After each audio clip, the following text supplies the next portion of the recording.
मैं professor Chandrabhushan Singh DAV स्नातकोत्तर महाविद्यालय सीवान दर्शन शास्त्र विभाग आपके समक्ष रामानुज की तत्वमीमांसा संबंधी विवेचना को लेकर उपस्थित हूँ। रामानुज की भाषा में परम सत्ता को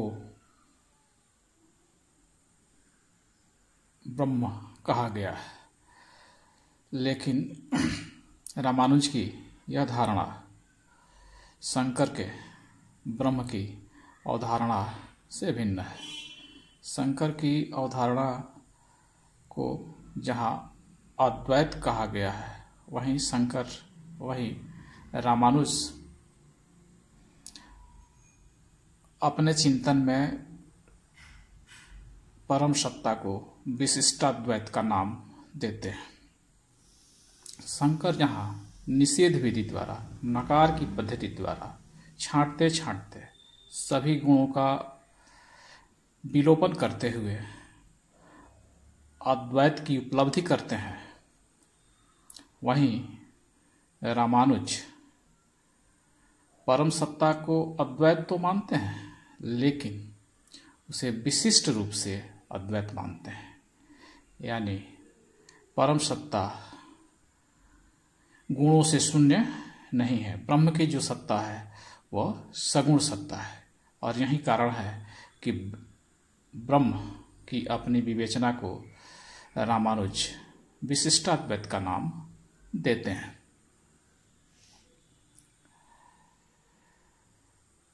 रामानुज के दृष्टिकोण में,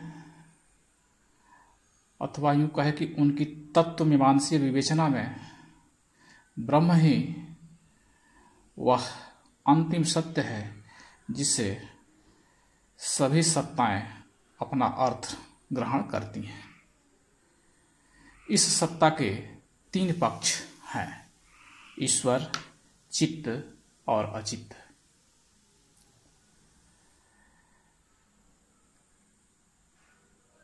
ब्रह्म संज्ञक इन तीनों के उपसंहार का नाम ही परम सत्ता है।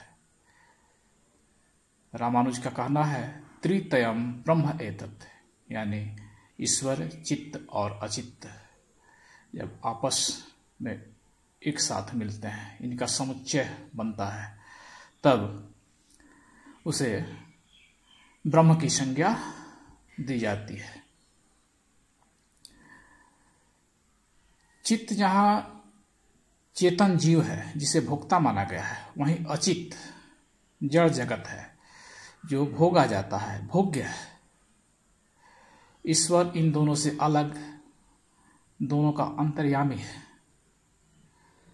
चित्त और अचित्त दोनों नित्य और स्वतंत्र द्रव्य है, लेकिन उनकी यह स्वतंत्रता निरपेक्ष नहीं है। ये दोनों सत्ताएं ईश्वर पर ही आश्रित हैं और सर्वथा ईश्वर के अधीन हैं। प्रधान तत्व यानी ईश्वर चित्त और अचित्त रूप से विशिष्ट होने, अर्थात चित्त अचित्त प्रधान तत्व ईश्वर विशेषण मात्र है। रामानुज अपनी ब्रह्म विषयक व्याख्या को विशिष्टाद्वैत का नाम देते हैं। यहाँ पर हम यह स्वीकार करने के लिए बाध्य हो जाते हैं कि गीता के बाद शायद हमें कोई दूसरा इस तरह का उदाहरण नहीं मिलता जहाँ सगुण और निर्गुण ब्रह्म को एक साथ सरस रूप में प्रस्तुत करने का प्रयास किया गया। पुनः रामानुज सभी प्रकार के ज्ञान को सविकल्पक मानते हैं। शंकर सभी ज्ञान को निर्विकल्पक मानते हैं। यहाँ पर रामानुज का शंकर से विरोध स्पष्टतः जान पड़ता है और इसी कारण रामानुज की परम सत्ता निर्गुण, निर्विशेष और निधर्मक नहीं है, यानी बिना धर्म वाली नहीं है। उसका कुछ न कुछ गुण है। शुद्ध अद्वैत या अभेद और शुद्ध द्वैत यानी भेद दोनों ही कल्पना मात्र है। अद्वैत सदा द्वैत विशिष्ट होता है। रामानुज की यह मान्यता है। अभेद सदा भेद विशिष्ट होता है।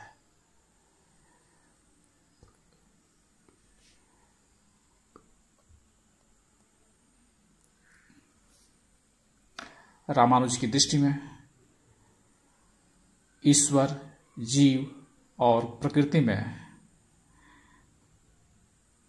अंशगत भेद होता है और इस भेद के कारण परम सत्ता यानी ब्रह्म की सत्ता सगुण, सावयव एवं सविशेष होती है। लेकिन अंशों में भेद का यह मतलब नहीं है कि ब्रह्म की सत्ता का निर्माण करने वाले तीनों अंगों में निरपेक्ष रूप से कोई भेद है। यह भेद स्वगत भेद है, अपने अंशों के बीच भेद है। ब्रह्म के अंशभूत तत्वों की सिद्धि एक असंभव प्रयास है। ब्रह्म एक अद्वितीय अद्वैत सत्ता है, लेकिन इस अद्वितीयता का कारण यह नहीं कि उसके अतिरिक्त दूसरे तत्व नहीं है। अद्वैत और अद्वितीयता का अभिप्राय केवल इतना है कि ब्रह्म के समकक्ष अथवा ब्रह्म के समान दूसरा कोई तत्व नहीं है। रामानुज का आग्रह सिर्फ इसी बात पर है। चित्त और अचित्त निश्चित रूप से तत्व हैं, लेकिन ब्रह्म के समकक्ष नहीं है। दोनों ईश्वराश्रित हैं, ईश्वर पर डिपेंडेंट हैं और ईश्वर ही इनका संचालन भी करता है। सृष्टि के पहले ब्रह्म कारण ब्रह्म कहलाता है। इस अवस्था को रामानुज प्रलय की अवस्था मानते हैं और इस स्थिति में चित्त और अचित्त सूक्ष्म और अव्यक्त रूप में ब्रह्म के अंदर ही अवस्थित रहते हैं। ब्रह्म की कार्य अवस्था या स्थूल अवस्था में ब्रह्म के नियामक अंश अर्थात ईश्वर में किसी तरह का परिवर्तन नहीं होता, लेकिन चित्त और अचित्त नामक दो नियाम्य अंश स्थूल होकर नाम रूप ग्रहण करते हैं। यानी इन्हीं चित्त और अचित्त तत्वों का सृष्टि की अवस्था में ब्रह्म अर्थात ईश्वर नियमन करता है। ब्रह्म का सूक्ष्म अवस्था से स्थूल अवस्था में संचरण उसके अपने संकल्प के कारण होता है। ब्रह्म का यह सृष्टि व्यापार सकर्मक नहीं होता है, बल्कि यह लीला मात्र है। और इस प्रकार ब्रह्म एक अविकृत सत्ता है जो अपने अंशों में परिणाम रूप विकार होने से स्वयं विकृत नहीं होता, यह सत्ता केवल अवस्था परिवर्तन करती है और केवल अवस्था परिवर्तन को विकार नहीं माना जा सकता है।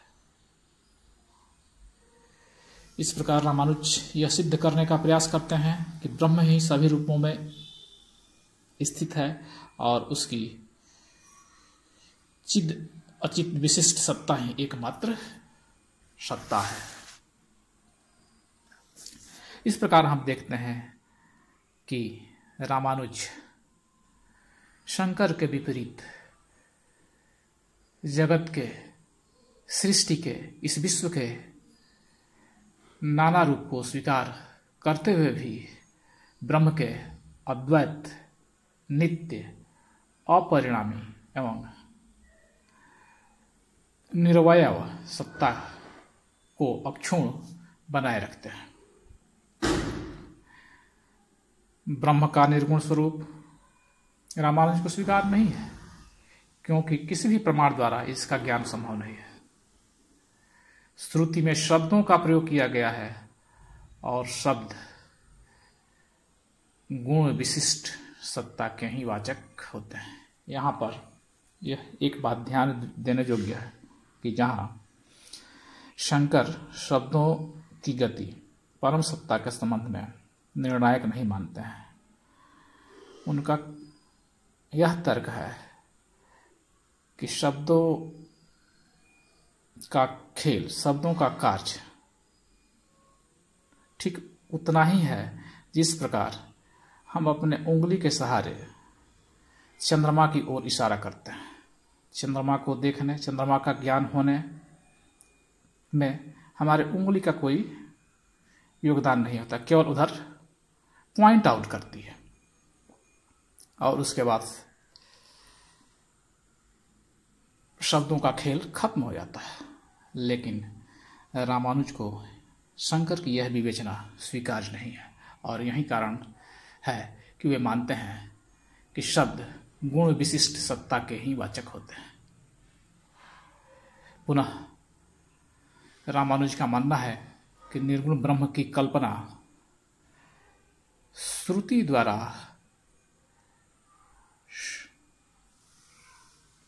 सम्मत नहीं है, श्रुति सम्मत नहीं है।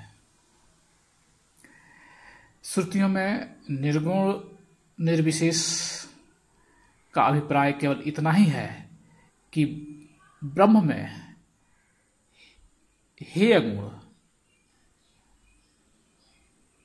नहीं है, ब्रह्म हेय गुण रहित है तथा अशेष कल्याण संपन्न है। अर्थात ब्रह्म में जो जीवधारियों की हेय गुणता होती है वह नहीं होती है, जैसे राग, द्वेष, जरा, मरण, भूख, प्यास, अहंकार, लोभ इत्यादि।